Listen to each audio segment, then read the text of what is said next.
ఒకవైపున జూబ్లీహిల్స్ ఎలక్షన్స్ జరుగుతూ ఉండగానే తెలంగాణలో ప్రైవేట్ విద్యా సంస్థల బంద్, ఏదైతే ఫీజు రీఎంబర్స్మెంట్ అనే దాని మీద నడుస్తున్నటువంటిది కాస్త ఒక్కసారిగా దెబ్బతిన్నటువంటి పరిస్థితి.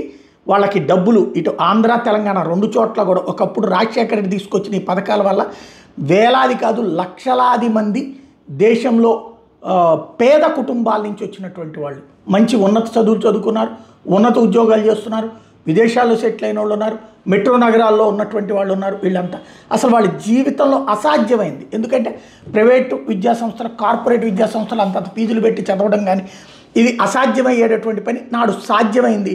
దాని పర్యవసానంగా అనేక పేద కుటుంబాలు మధ్యతరగతి కుటుంబాలుగా లేదా ధనిక కుటుంబాలుగా ఎదిగినటువంటి సిచ్యుయేషన్. బట్ గత ఏడాది ఈ మొన్న 2024 ఎన్నికలు ఈ రెండు తెలుగు రాష్ట్రాలకు ఒక దరిద్రాన్ని తెచ్చిపెట్టినాయి.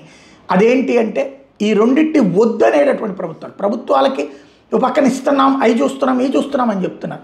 లాస్ట్ ఇయర్ ఇద్దరూ ఇవ్వలేదు.